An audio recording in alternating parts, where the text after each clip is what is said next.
Is now starting. All attendees are in listen-only mode. All right, I want to welcome everybody to my very special office hours tonight. I got a full panel of guests, so I'm super excited about what we're going to be talking about. So just if you guys just give me a 1 in the question box so we know that you can hear us. All right, fantastic. Great, man. We got a lot of people piling in, so I'm super excited. We got Brian Williams, Carrie Duke, Dustin Newman, who's going to give us an awesome presentation on selling leads, Fletch, my good friend Fletch, and me. So we're going to be answering your questions. Hopefully, I got a couple people who want to come on, and they want to come on some hot seats, which means we're going to bring you live. You're going to tell us whatever issues you have or any questions you have, and we're going to answer it live. I mean, you got a panelist of people here who are making, over 5 figures a month, and this is where you want to be, and this is where you want to ask your questions. Now, there's been a lot of stuff going on in the Facebook group with this launch that's been going on, and I'm not going to spend a lot of time on this, but it's something I definitely want to cover because it's something we talk about a lot, kind of on promo webbies, not so much office hours, but it's something that's systemic with the internet marketing business. There's a lot of smoke and mirrors, meaning people are showing you one thing on one hand and doing something in the other, and they're not always. It's not always what you see is what you get. And there was recently a launch. He's putting on a launch. He kind of used OMG to get people over. It's not the fact that some guy's trying to teach people or has a product. Is what is the product? Is it something that's worth the money? Is it something that's going to get you where you want to go? Is it something that you don't already have here in OMG? I mean, the videos, it was a 4-video sales letter. This sales letter has been around probably about 3 years. A lot of people aren't even using it anymore. But it's a very kind of Frank Kern misdirection, a lot of hype where they get you hyped up like, you want that car, you want to picture yourself in that fancy car or doing what you want or spending time with your family. So it's a lot of emotion, like drawing on your emotion, wanting you to feel like, yes, I want that. And then he presents himself as the person who's going to give it to you, and, because he has the secret sauce, right? I mean, look, if you guys seen these videos of what I'm talking about, they're very professionally done. He's driving a fancy car. He's hanging out in buildings, I don't know, and he's got cool slides and graphics, and all I got are these pictures I took off the internet, right? But the difference is once you strip away all those graphics and strip away all this emotional stuff, what are you left with? What is it solid content? Is it going to get you where you want to go? See, the stuff you see in OMG, and it's something that happened to me when I first started, is like you want that instant money, you want that secret sauce, you want that key that's going to get you to the next level, and maybe you see the work that you have to do in from some of the videos, or maybe you've tried doing lead gen or client consulting and you've hit some obstacles. And then you see this guy, and he's got the answer, right? He's got a guy doing lead gen. He said making 45 grand in a week, right? And it's so sexy that you want it, but you end up getting something like that or getting involved in that, and then 2 months go by, you realize it's not even, there's nothing in it that was special. You're not getting the results you want, and now you're two months further away from your goal. So the thing is I want to keep you guys on the right path, and I know on my webinars I always talk about that staying on the path, staying focused. I brought some people on my Webby tonight that have stayed on the path. They have stayed focused, and we're going to talk a little bit about what it is and how to get there. And I just want to show you guys something. I mean, I want to in the box. How many people here are doing lead gen and have went out and tried to get clients, or have got people and sold their leads to? Just give me a 1 if you have, if you've done it. Right. Okay. So we got some people who have done it, and so now it is. I mean, you go out, you get clients, and you're going to get people that are going to want your leads. You're going to get some people that aren't going to want your leads. You know, I've had people where I've called up and I was sending them leads, and you know, I had one lady tell me she's going to sue me if I send her any more leads for free. Right? Some people are just strange. But then you find the right person that fits your leads, they buy them, you know, and you make good money. But the thing is you have to have the right expectation. And I was watching some of these videos, and it got me really upset. You know, I was talking to Cotton, and I don't get upset that much. I don't really care what other people are doing, but this got me upset because I've been there. I've seen these guys before. Brian Williams, who you guys will hear from, he's been there. He's seen this before, where these guys get up and they're offering programs, and they don't even really know what they're doing. And for example, there was an example given about a roofing contractor, how you can get $250 for a roofing contractor lead, and then you could turn that one lead into $1,000. Well, you know, I don't know how you're going to turn that one lead into $1,000, right? Well, you try to sell it to 4 different people, okay, at $250 a pop. I'm going to show you something. What this is this is a fee schedule. This is the fee schedule, and this is for Service Magic, and they changed their name. They're now Home Advisor, and this is the largest lead broker in the United States, or probably the world. It's $1 billion company. Okay, so if you're talking to any contractor, they're going to heard of Service Magic or Home Advisor, and a lot of times, you know, they probably have bought leads from them in the past. And what Service Magic does is they get a lead, and they sell it to, I think, 4 or 5 contractors. So if we go down and we look at what their roofing leads are, so for a full roofing install, they're selling their leads between $55 and $70. Okay, that's for a full lead. So say if they turn around, they sell this lead to 4 contractors, you know, what are they making for these leads? $280, right? And they're selling these leads to 4 contractors. If they can get, it's more like they're probably going to get 55. Now that's for a full roof install. If we go down here, look at this, you got roof repair, right? They're selling for $12, $15. So if you put up a site on roofing, what's the keyword? It's roofing, roofing repair. So some of those leads are going to be for roof repair. And so to say that you're going to get $1,000 for a roofing lead, I mean, if he does it, that's awesome. But the reality of it is, you'll probably get good money. Maybe you'll get 70, 80, $100 for that lead if you're sending it directly to the person.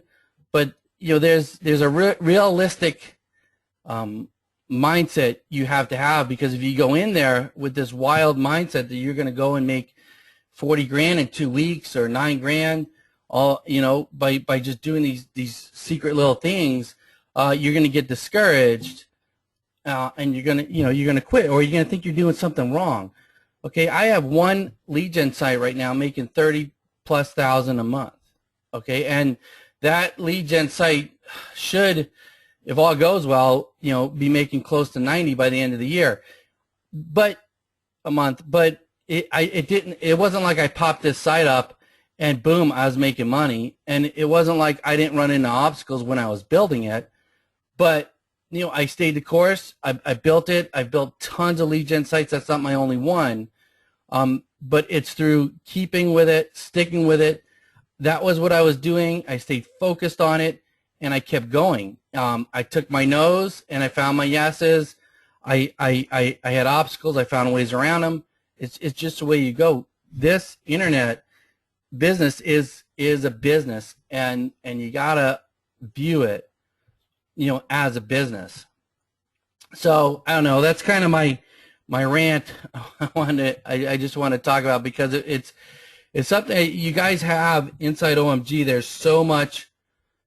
There's a lot of stuff, right? There's a lot of avenues you can choose, but everything you need to succeed, is right here. So so that's it. So what I want to do is, I got some questions people sent in, but I just want to bring in a few people, and they're going to talk a little bit about their experience, what they've done, and if you guys have any questions, you can throw them in the box right here. And also, if anybody wants to come live, just put the question in the box or write it in the box, and we'll bring you live. So the first person I want to bring on is Brian Williams. Hey, Brian. Hey, Joe. How you doing, man? Good, man. Glad to have you on again. Glad to be here. Yeah, many of you guys know that Brian and myself have known each other for a long time. We've done a lot together. Brian has done a lot of seminars. He's rubbed shoulders with a lot of these gurus. So what's your take on it, Brian? Well, I've had a lot of good meals with these guys in a lot of fancy places. Yeah, I mean, look, the reality is that, call them gurus or whatever, no one's making money at this business unless they're working and following a system consistently. And I am known for telling people, look, follow the path and follow the system and stay focused well into when you're bored of it, and then keep doing it. Because that's what's going to make you money. If you look at any business, even outside of our industry here, they're focused, and they're staying a very specific course, and they're following a very specific pattern of repetition that just works. And if you can look at any business, and the businesses that are making money, are basically following a formula. Some are really formalized, right? Like a franchise, like McDonald's, right? And it hasn't changed in forever. And others are less formalized, but they're still following a process, like Nike's shoe, right? They come out with new shoes that are different and upgraded, but it's still basically the same formula. And it's quite candidly kind of boring, but it's really profitable. So, pick the formula, pick the path, pick the strategy, pick the focus inside of OMG that suits you. Whether it's lead generation, local client consulting, Amazon sales, affiliate marketing, whatever you want to focus on and win at, pick it. You've got the tools, you've got the training, you've certainly got the support. And don't let off. Just put your nose into the grindstone, the proverbial grindstone, and whether you do it for a month and you live, breathe, and die 18 hours a day fighting the fight, or whether you do it 4 hours a day for 2 years, just don't let off. Just keep going and keep coming out, asking for help when you need it, and keep knocking down the walls when they appear. And it will work, but don't fall for some picture of some dude driving a rented Lamborghini parked in front of a mansion that he doesn't own. Exactly, and we've seen lots of that. I mean, I listen. I've been there, and I remember I was at some event, and I spoke at it, and I was talking to someone who was up on the podium. And he gave some presentation on local marketing, and I'm like, how do you get that to work? I'm like, because it just doesn't seem like it's going to work to me, because I've been there talking to clients. He's like, oh, I've never done it. It just sounded good, and so I put this presentation in it. So it's like, oh god, you don't ever know like what's behind it. So look, I'll tell you, I'm not going to mention names because that would be dumb. But look, like Joe had mentioned, I was on the event circuit, with a lot of these, I guess we'll call them gurus, for quite a while, and I literally would be in the back of the room with these guys with our laptops, and they were putting together their presentations, honestly, moments before they were going up on stage, and there was really very little thought, if any, but they were just really good presenters. And so the audience was like, wow, standing ovation. And it's like, come on, and the amount of times I was asked, like on the fly, hey, can you fill in for so-and-so? He's, out, whatever, at a meeting, he's going to be late. Can you fill in and come up with something? I'm like, whoa, what? And it's just like, it's just silly, so you've got to, you got to, and part of the reason, in fact, the big reason why I no longer do any of that is because of that. I saw I was a part of it. I was on the inside. I was like, this is baloney. I'm not a snake oil salesperson. I can't do it. So, I even went on stage once. I remember, and I was showing pictures of my car and pictures of my house and pictures of the people that I hang out with. And I had a picture of my minivan. I had a picture of me and my wife and kids, and a picture of my, suburban house I lived in. I'm like, so this is where I live, and this is what I drive.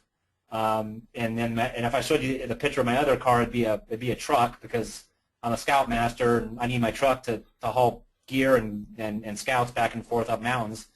So those are my vehicles, and this is my life. So if you can relate to this, great, stick around. If you're looking for the Lamborghini and the mansion, I'm not your guy. So, but that's so it's just silly, honestly. No, yeah, it is, and so like Paul D said, snake oil salesman. That's right. Carrie H says OMG came across like this too, and you really don't know until you spend a bunch of money to find out. Well, I mean, to Carrie, the difference between OMG, I think, is when we get on webinars, and I'll bring Fletch on too. Fletch, you could hop on anytime. Let me just unmute you. But a lot of times when we're talking to people, I mean, we're bringing on people who are really making money.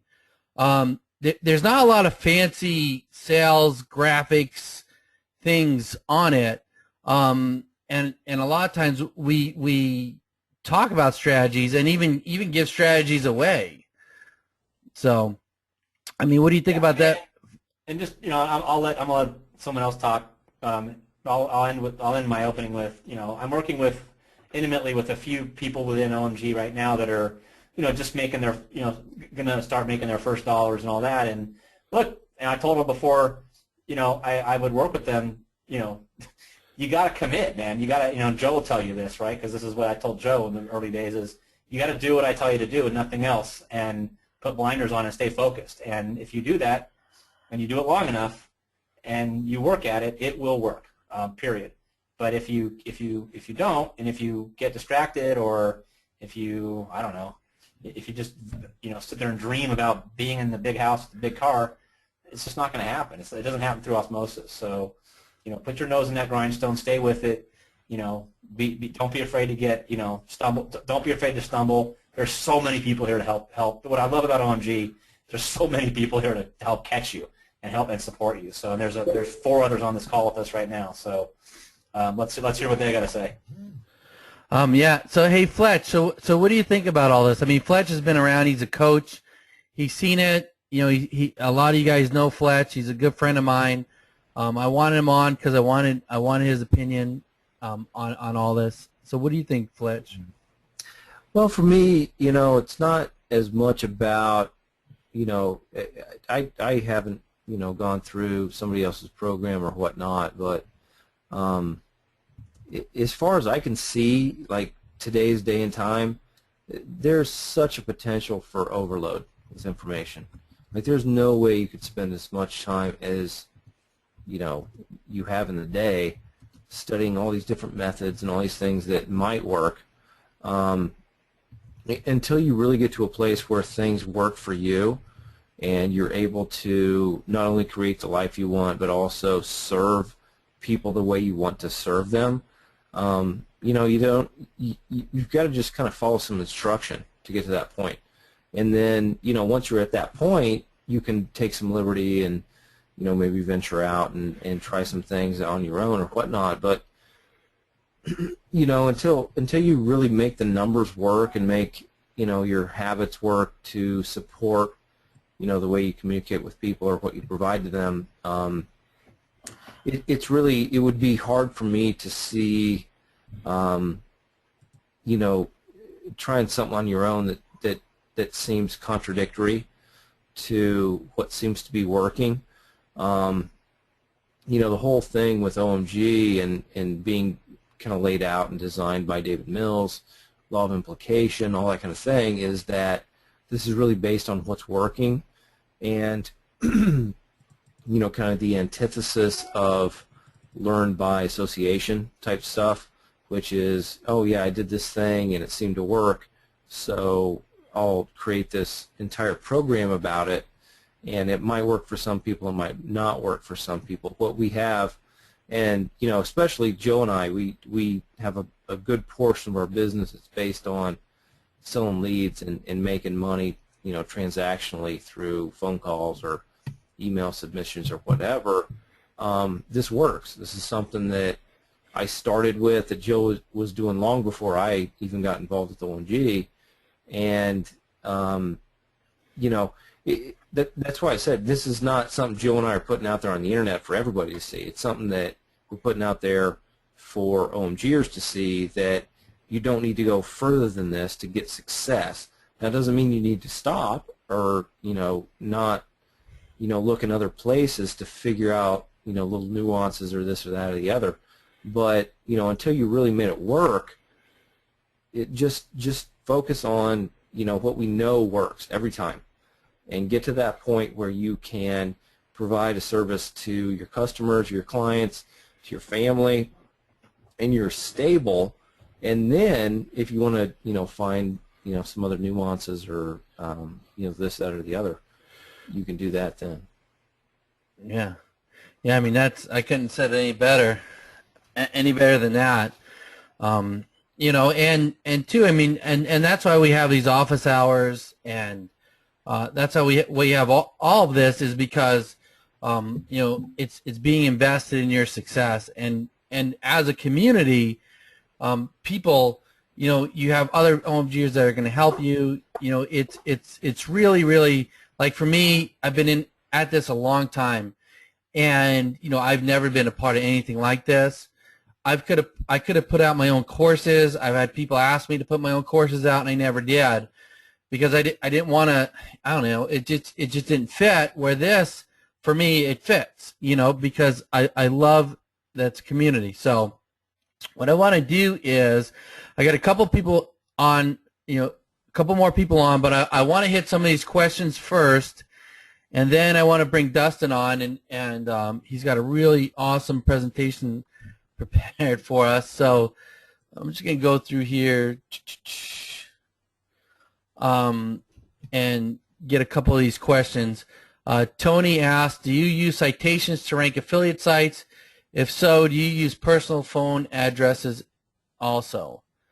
I don't know, anyone could chime in on this. It depends on what the affiliate site is for. If you're trying to do something local, then I would use citations. But if you're just trying to do something like weight loss, I don't know how well citations are going to help you, if that was the question. Let's see. Ben Yankowitz asks, can you point us to the videos in OMG on how to structure a money site for lead gen? I have seen your recent Facebook post where you mentioned that you have 30 or so pages with unique content. Are they broken down by city? Do you use a silo structure? If so, do you use TLKT for keywords and some other processes? Thank you. Let me see. So that post I was talking about, I was talking about one of my lead gen sites. And the way I set it up is I have each city, main city, whether it be San Diego, Dallas, San Francisco, has its own page. And it's unique. It's unique content. I do silo it. Underneath that silo is subpages that are related keywords. And it's very technical what I do, and I'm going to show you right now how I find my keywords. I mean, I do keyword research, and TLKT is a good tool, but a lot of times, you know, I'll do something like this because Google is going to tell you, I don't know if plumbing is the right word for it. Let me try something else. Whereas if you go, usually if you go down here and you look at the these related search results, a lot of times you will see some related searches to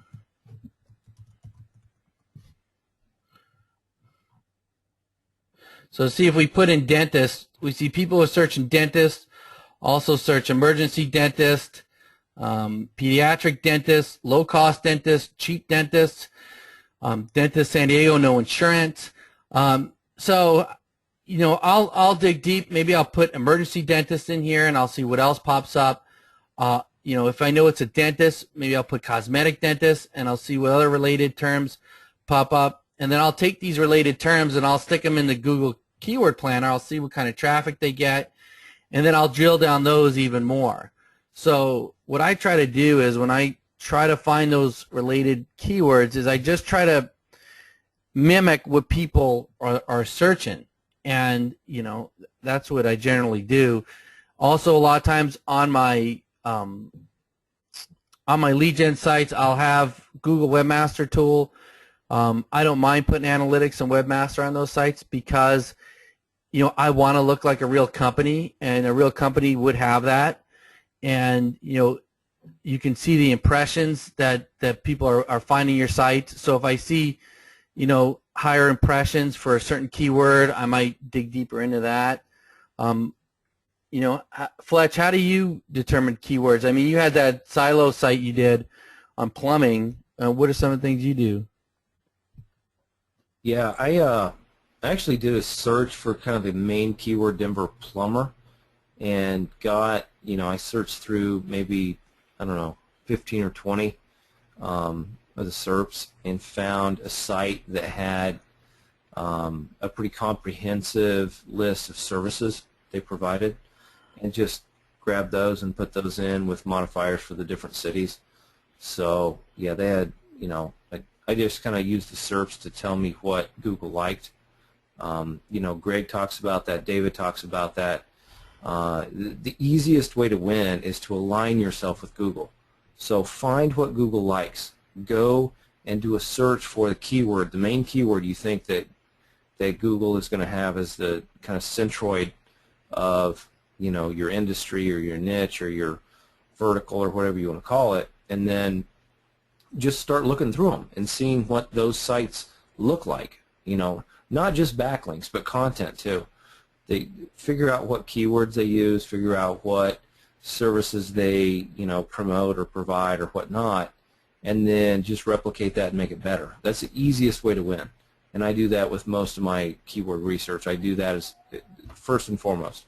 I go out and I do a search for it, and I search through the first 20 results, figure out what kind of, you know, domains have been created that Google already seems to like, and then I'll just supplement that with TLKT. I'll supplement that with the suggestions that Google provides, and then, you know, just kind of go from there. So you know, it doesn't, you don't have to like go to a great deal of, you know, scientific, you know, extrapolation. You just do a search and see what the rest of the domains that are already winning are doing, and then beat them. Yeah, yeah. All right, and then yeah. So, and TLKT is a great tool, TLKT, because it gives you, they'll give you a lot of different ways to say the same term, a lot of semantic versions of that keyword. So, all right, let's see. And then I know Carrie Duke's on. Carrie, you do a lot of long tail keyword research. So I mean, you can hop in too on this one. Well, let me tell you guys, you're making me tired with all the talk about all that keyword research you do, because my keyword research takes about 3 minutes and I'm done. And that's because I'm going after everything. If I go into the Google keyword planner and I type in plumbers and they give me 801 search terms, I'm taking all of them. I type in water heaters and they give me 801 search terms, I'm taking all of them. All right. Well, that's what Carrie does. But that's me. Yeah. Well, I mean, it's a different. Can I ask Carrie a question? Yeah. I'm an analyst. Yeah. So Carrie, so you get 800 search results in the keyword planner. Can you, without making this a 3-hour workshop, can you just briefly explain what do you do with those 800 keywords? I basically make a page centered around every one of those search terms. So the header will have that search term in it, the body will have that search term in it, the last paragraph will have that search term in it, and the URL will have that search term in it, and that's going to be at 90% of the ranking.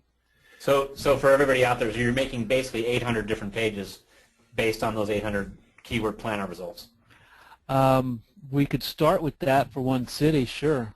Cool. But then if you have I'm trying to make a point that there's work involved here. Okay. Oh, okay. Yeah, yeah. Right. So it's you gotta it's not and so you gotta put your nose to the grindstone and crank this out if you want to do what Carrie's done.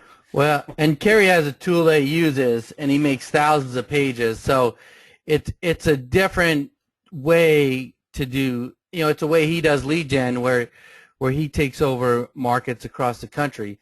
So there's different ways. But to your point, though, look, I didn't start there. I started manually. I didn't have a tool. I started manually. Yeah. And I created these things manually so that they would work. And then, go to the over-the-shoulder thing I did in there. It shows exactly what I did. But it's work to make this stuff happen. It's not. There's no push button method to make it all happen. Not at all. Right. Yeah, exactly. And there's different ways to accomplish different things. Kerry has his way of doing it. Fletch has his. I have mine. And they all work. But the point is, we gotta pick which way you want to go. All right. So let me hit a couple more of these questions. Here, Yasmin is asking about branding. So to rank a new website, I understand that it's best to have a lot of branding first. So when I do tons and tons of citations, is that considered the same as branding? So I built 50 citations, and then can I anchor money anchor text mostly? Yasmin, if you're doing citations, more than likely it's going to be a naked URL, meaning if you're in Yelp, Foursquared, any of these citation sites, they usually link back to your site with a naked URL. You're going to want to mix that up with some branding keywords, meaning if your site is, Yasmin's Hot Dogs, you're going to want to run some links that are Yasmin's Hot Dogs. You're going to want to run some links that are, website, check this out, look here. You're going to want to run your money keyword, hot dogs in San Diego. But you're going to also want to do some longer tail stuff, Yasmin's Hot Dogs in San Diego, Yasmin's Footlong Hot Dogs. So, you're going to want to mix it up. And Greg, he talks a lot about anchor text, and he's got some videos in there. So I would suggest, you can take a look at that, and he really, really goes over that.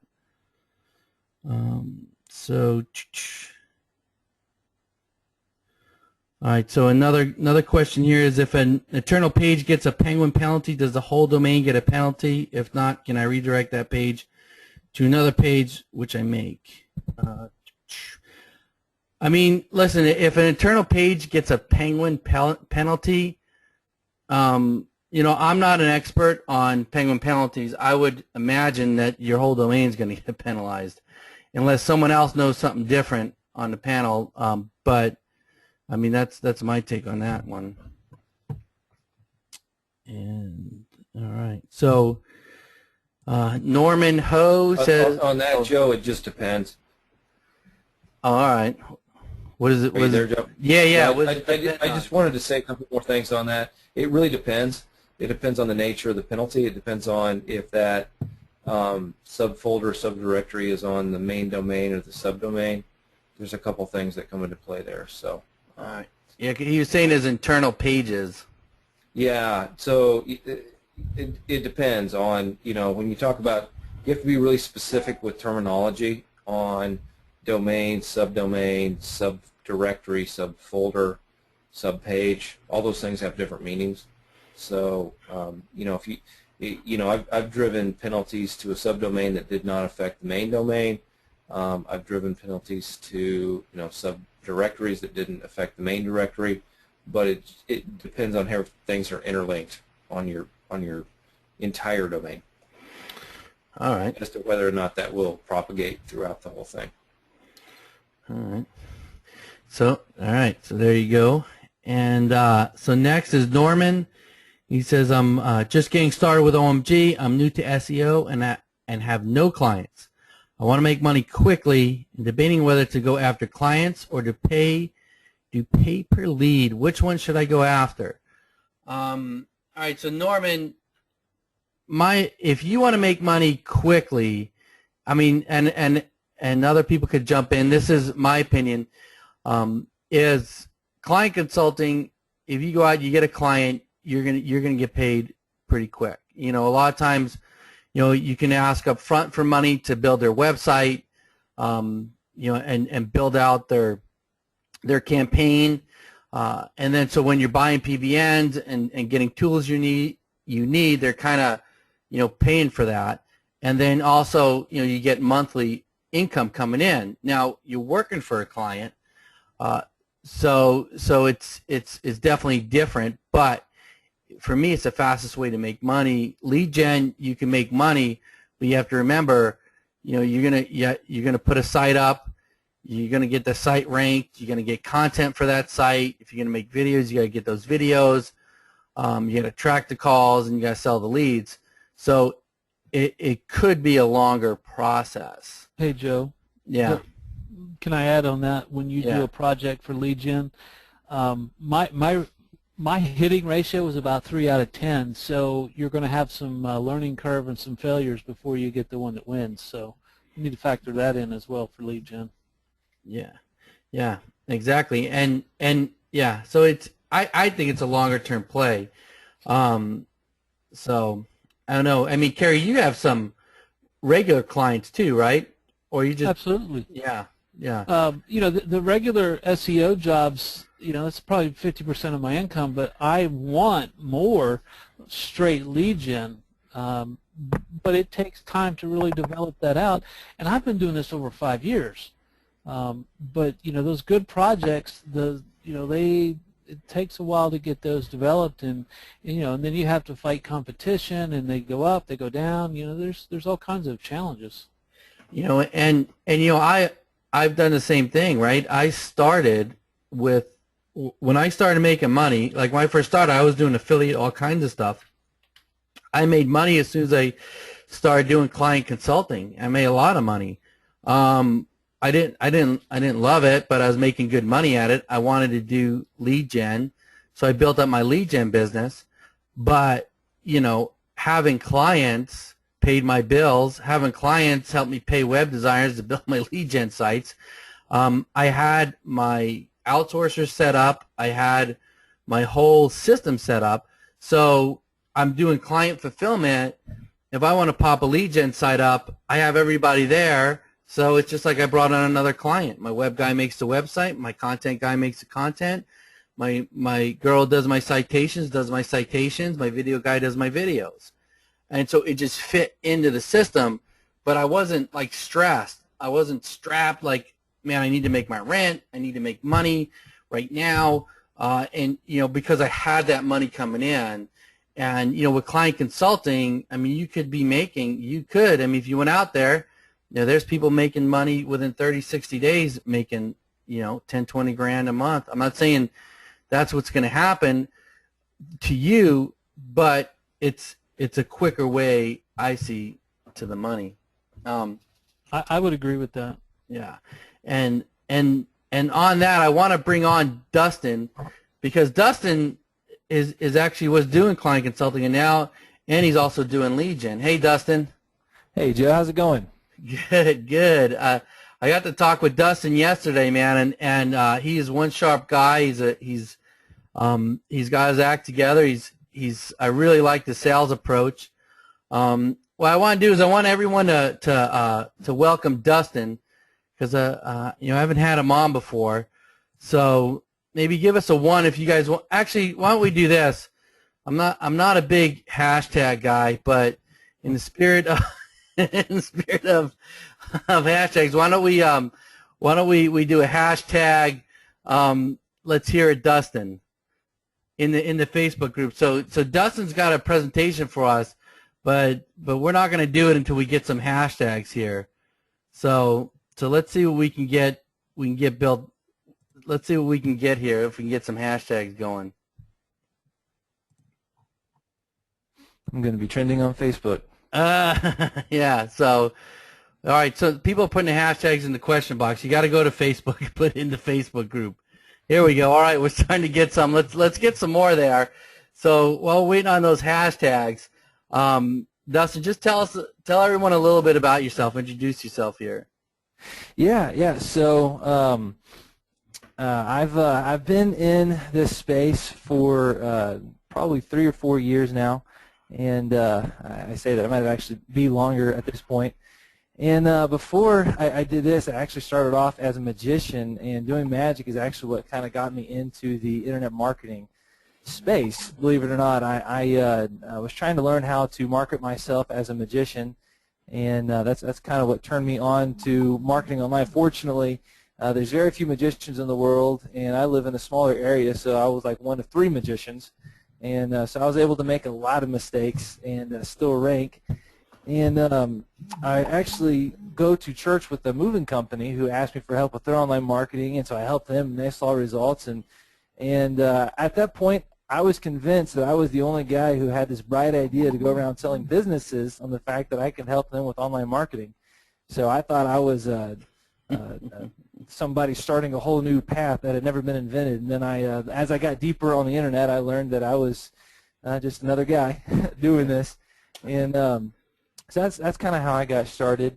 And if you don't mind, Norman, really quick, I know how Norman feels. Norman, whenever I first got started with internet marketing, whenever I left magic, I didn't really have the thing about doing magic shows is it's obviously not recurring, right? You do a magic show, you leave, and you're not making any money after you leave that show from that client again.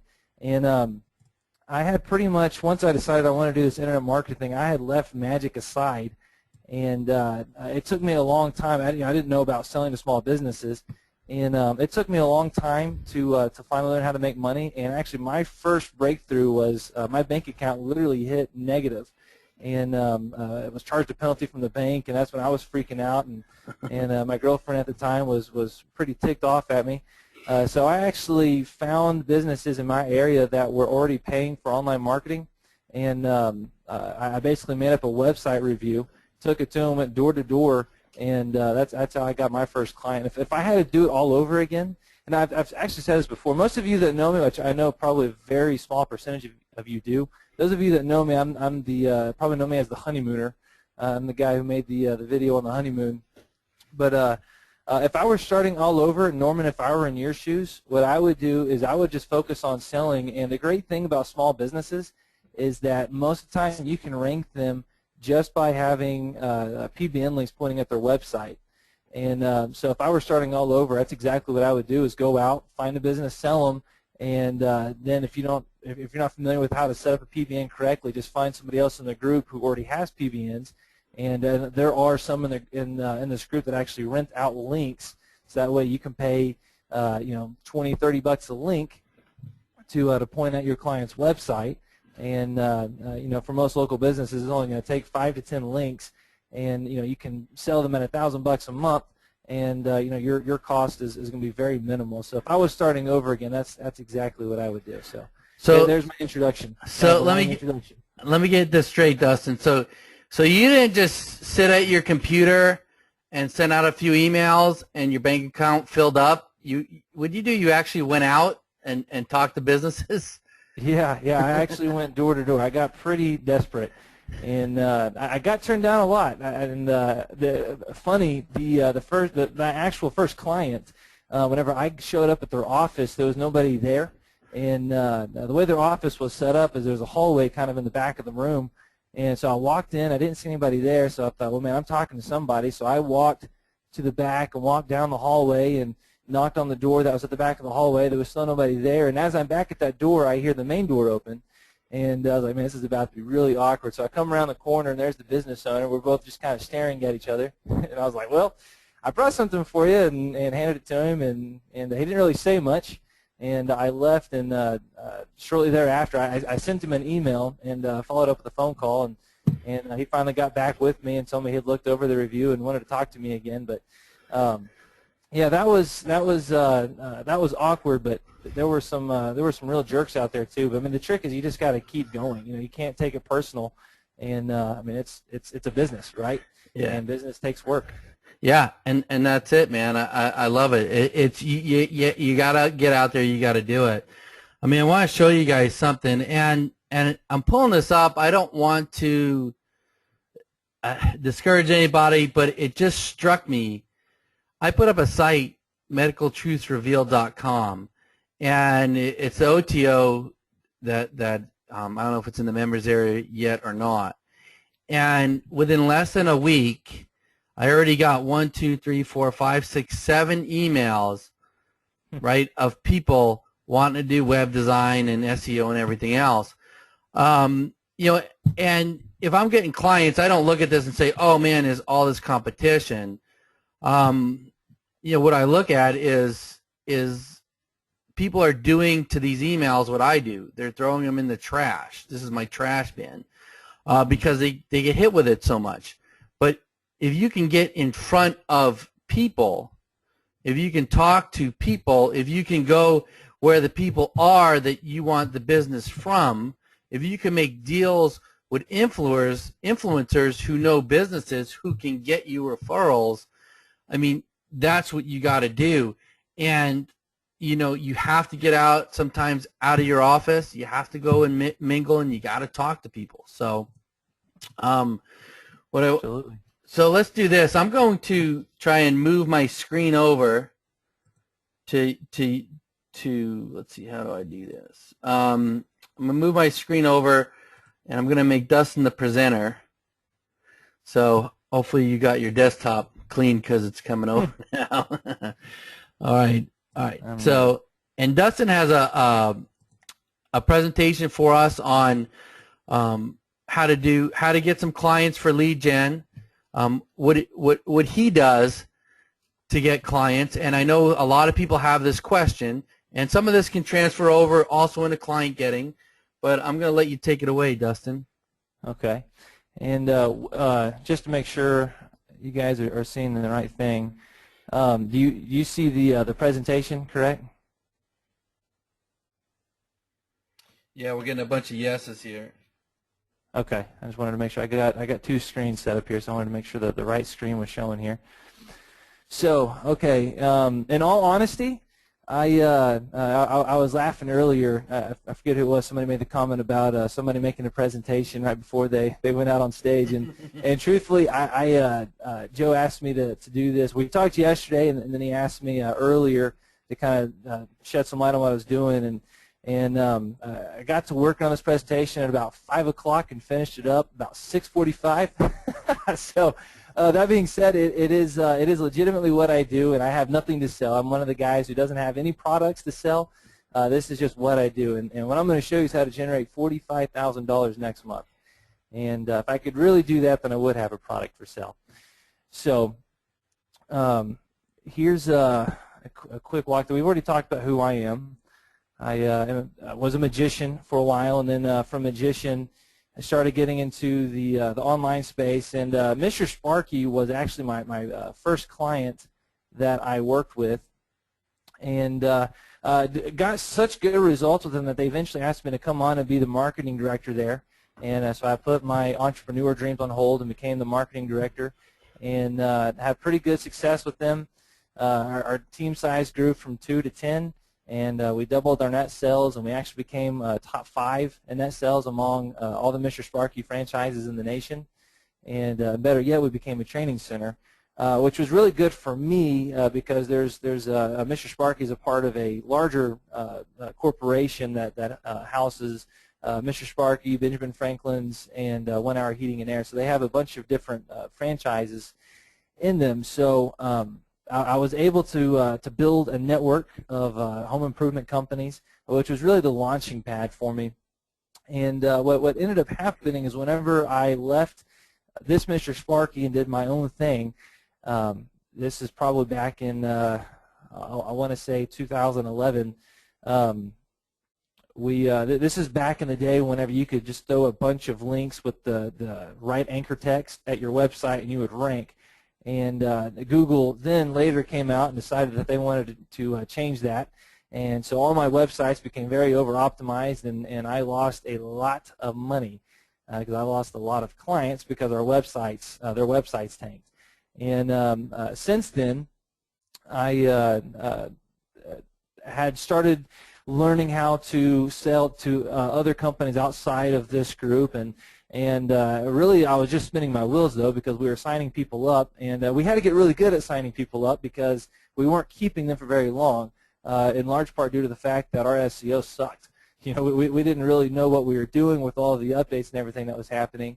And then I joined OMG, and the rest is pretty much history from that point. So far to date, we haven't had any customer leave because we haven't been able to get them results. So if you're new to OMG, just know you are in the right place. So before we move on, two things to know. One is that success is duplicatable, and actually the other thing is a little bit further down the slide I see. So there's 2 ways to build a pay-per-lead business. One is to sign up the customer or the client first, then rank, and the other is to rank and then sell the client or customer. I know that a lot of people take the second route, and really I think a lot of people take the second route because it helps them avoid having to do the nasty sales stuff and contact a lot of businesses. I personally, and there's nothing wrong with either route. It really is just a matter of preference. Me personally, I like Route 1, and the reason why is because in the past I had set up a website that I was going to try to do pay-per-lead with, and got it ranking, got it generating phone calls, and I was never able to sell it. And actually, the area that it was ranking in is about an 1.5-hour drive from where I'm located. So after trying to call on some of these businesses, I eventually just said, you know what, forget it. I'm just going to get in my car, go down there, and knock on some doors. And even after doing that, I was still never able to sell it. So that actually turned me away from pay-per-lead for a while. And just recently have kind of got back into it. I'm taking a little bit of a different approach that for me personally, have found works better, and that is to sign up the customer first, then rank. And for me personally, it's helped save a lot of time in trying to build a website, rank it, and then not be able to sell it. And but really, I think if I were to go back in time, I could probably sell it better now. Now that I have a little bit more of a firm grasp of sales. So what I'm going to do with this presentation is spend more time on the first way of doing this, signing up the client, then ranking. And then at the end, I'll also talk about number 2, because number 2 really also goes into the strategy that I would use for number 2 really ties into what I do for getting recurring contracts. So route number 1, the first thing that I can't recommend highly enough is to choose a niche. Pick an industry that you want to go into, and then create a brand around that. And by creating a brand, I mean, have a logo design for it, create a new website, a Facebook page, YouTube channel, and publish content that speaks to that vertical. So for example, if you wanted to sell leads to insurance companies, then you should have a brand name that lets people know that you work with insurance companies. You should have a website that lets people know that you work with insurance companies. Your Facebook page, your YouTube channel, and don't be afraid to create videos with you on the screen. Most people that are authority that you view as an authority, even people inside of OMG, you view them as being an authority simply because you hear them speak. You hear them all the time. So we can use that same concept when selling to small businesses. But the trick is that we're not going to depend simply on content marketing, or some people call it attraction marketing, to drive our sales. Unfortunately, you might find that you might get some sales, just by having all that stuff out there, but it's not a predictable way of growing your business. And really having a predictable way of growing your business will give you peace of mind, because if you learn, if you do X and X and X will equal X amount of sales, then you can know whatever happens in your business, you can always turn back and to those numbers and make that happen. So before I go into what X and X and X looks like, I do want to take a second and reiterate what everybody else has already said, and that is that this takes work. It takes some serious work. There's no easy button, and honestly, most people on this call are more than likely not going to take anything that I said and apply it. And well, I say that's true for most groups. This is a very unique group in that, strangely, most people do actually apply what's taught here. So you guys might prove me wrong might prove the stats wrong. So here's how it looks. This is what I do. And first, the difference between selling leads versus selling recurring contracts, for me personally, has been that selling recurring contracts takes more work.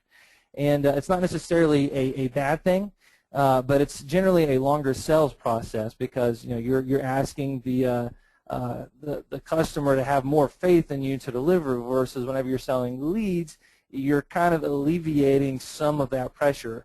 So because of that, in my case, I've actually found that I'm able to sign up customers not only faster, but at a much affordable rate as well.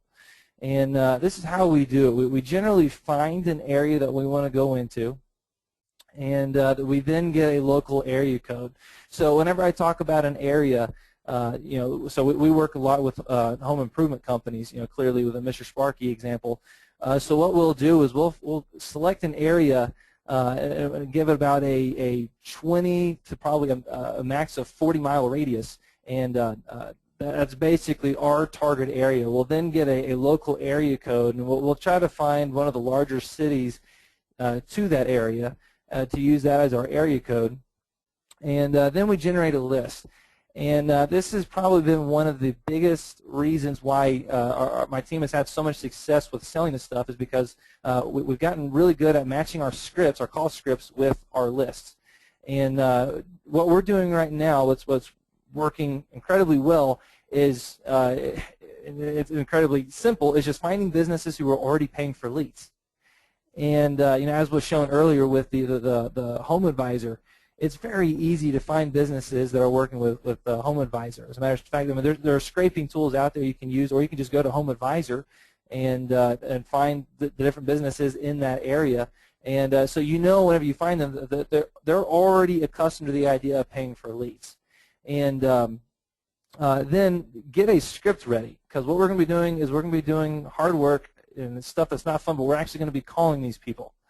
And practice the scripts. I'm kind of fortunate, I feel, whenever it comes to this, because I was a magician for a while, and the show was very scripted, and I had to learn how to use a script without making it sound rehearsed. And so whenever you're using a script, try not to sound robotic, and then also make sure you don't sound like a salesperson. It cracks me up whenever whenever I was at Mr. Sparky, for example, I could always tell a salesperson whenever they called, because they would sound so dang happy. And instead of doing that whenever you call, just try to be very, I don't want to say monotone, but almost like you're talking to a friend, not that you're trying to make a sell. And here is the script formula. It's very simple.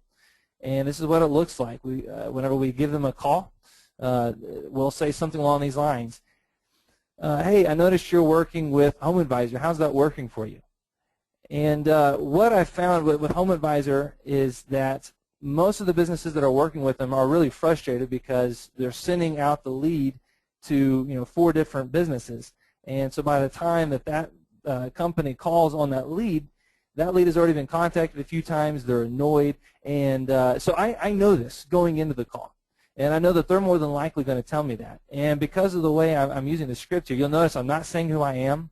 I'm not saying I'm with the company. I'm not even asking for the owner.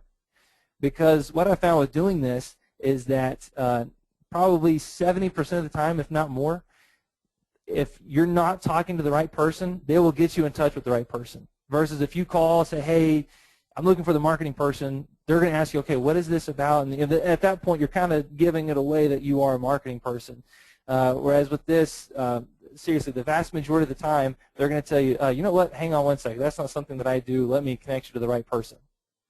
And then even whenever I'm talking to the business owner, a lot of times they will open up right off the bat and let me, as a matter of fact, I even had one business owner that I called and talked to, and literally his response, it almost shocked me right off the gate, was, it sucks. It sucks. Let me tell you, it sucks. And I knew right then I had him. You know, I was like, oh, this is going to be easy. And it's because most of the time whenever you're using this as an opening line, they think that you're a peer in the industry. You know, they don't know that you're calling to sell them. So even if you're not using Home Advisor, if you're finding other businesses that are paying for leads and you find which company that they're using, then learn what the common frustration is with that company. For example, I've got an insurance client who's worked with lead brokers in the insurance realm, and their frustration is that a lot of the leads that they get are 2 years old, and so typically each company that's paying for a lead broker is going to have a frustration with that lead firm that they're using. So if find out what those common frustrations are, and then make sure to point that out even if they don't. So whenever I call somebody and I say, hey, I noticed you're working with Home Advisor, how's that working for you? If they say, oh, it's working okay, or it's not, whatever, then I will let them know. Yeah, hey, well, the reason why I'm calling is because we've had some experience with them, and we've been pretty frustrated because whenever whenever we call back on the lead, they've been contacted a few times already. And so have you experienced that frustration? And so kind of remind them of that frustration. The next part is to let them know that you have a similar program, but it's also very different. And the reason for this line is that it really covers people who like and dislike the lead provider. So with Home Advisor, what I've found is that most of the people don't actually like it, and why they stay with them, I don't really know. I was talking to one guy, and he told me that they just break even. And so I guess it makes them feel like they're putting some marketing dollars to use. But occasionally I will run across somebody that actually does like working with them. And that's the reason why I say our program is similar, because if they like it, great. But then I also say that it's also very different. Because for the person that doesn't like it, it's letting them know that, hey, obviously they signed up with Home Advisor because they liked the idea of buying leads. But since most people aren't crazy about it, whenever I say that it's also very different, it's letting them know that, hey, maybe this guy has something to offer. And then I end it by saying, hey, look, I know I caught you off guard, so I'd like to get 15 minutes on your calendar later this week. And the reason why I do that is because I really did catch them off guard. As Joe was showing earlier with all the emails that he gets, look, these people are getting phone calls all the time from salespeople, all the time. So if you're calling somebody and you're just trying to sell them, then you're going to have a tough road ahead. So what I like to do is just try to get a 15-minute time slot on their calendar. And what I've found is that generally if I can get that 15-minute spot on their calendar, they go into the call more receptive to be sold. Occasionally, if they'll show a lot of interest and we can get them right then and there, but that happens very seldomly. And I've even had times whenever somebody seemed very interested, and by the time we got to the point where we're asking for the credit card and we're ready to move ahead, they kind of get a little hesitant. And I think the reason for that, I don't really know, but if I had to guess, I think the reason for that is simply because it's a spur-of-the-moment deal, and a lot of people can get worried making business decisions on spur of the moment. It's one of those people talk about sales. You got the people buying with their brain or people buying with their heart. The sexy sell versus the logical sell. It's very hard to make a logical sell, and what we're offering is very logical.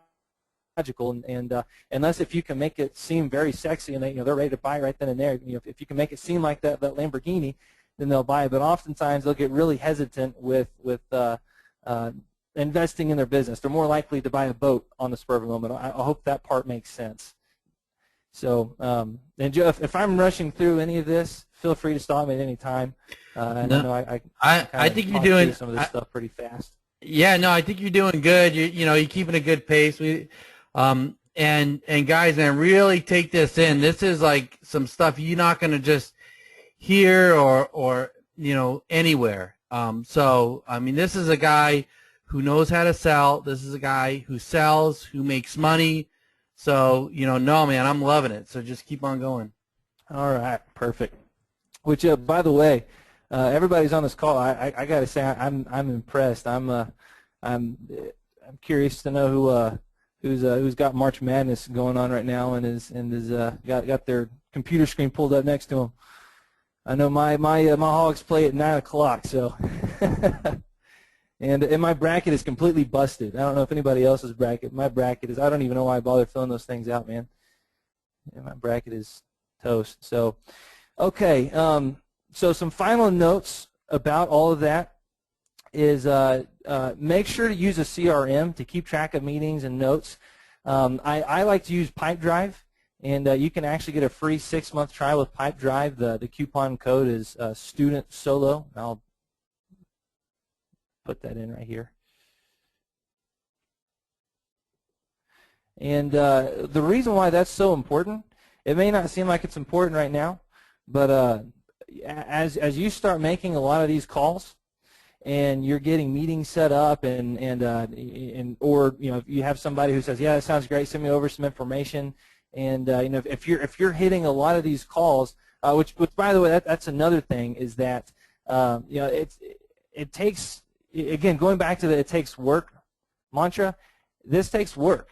My team occasionally will make over, literally sometimes hundreds of calls in a single day following up with people, especially if we're just doing cold calling. If we're not following up on people and we're just making straight cold calls, it's very common for us to burn through a lot of calls in a day. And again, part of the reason for that is because people hear from salespeople all the time, and so really what you're trying to do is find the person that's interested. And and then it also goes back again to what I was saying earlier with if you can match your script with your list, you're going to set yourself up for a lot of success. But as you're setting all this stuff up, as you're getting all this stuff going in motion, it's so critical to have a program like Pipedrive, because if you're not familiar with Pipedrive, what it does is as you let's say I talk with Joe today, and he says, yeah, you know what, I'm interested. Let's set a meeting for next Tuesday at 3 p.m. And if I were to talk to 20 more people and I'm just writing this stuff down on a piece of paper, it can be very easy to lose track of all your notes. But with a program like Pipedrive, I can simply put it in Pipedrive and forget about it, because what it'll do is whenever you log in, it'll show you all the activities you have for that day. So it makes it really easy to kind of keep in track of all the activities that you need to be doing. And again, I don't see how you can grow a business without it. If sales is really your focus, I know everybody has their different methods, but if hitting sales like this is your focus, it's almost imperative to have something like that. Also, whenever you're making these calls, be prepared for 2 to 3 objections. It's okay to lie to a salesperson, right? The old grandma who's the nicest person in the world will lie to a salesperson to get them off the phone. So you're going to face objections. Somebody would say that they're too busy, or that they're not interested. Be prepared for that and have scripts ready to go for that. And hey, you're going to face those. You're going to have to fight through those. Hey, Dustin, I'm sorry to interrupt you. Mm-hmm. I just wanted one thing, man. I know you're getting through, and this is such awesome stuff.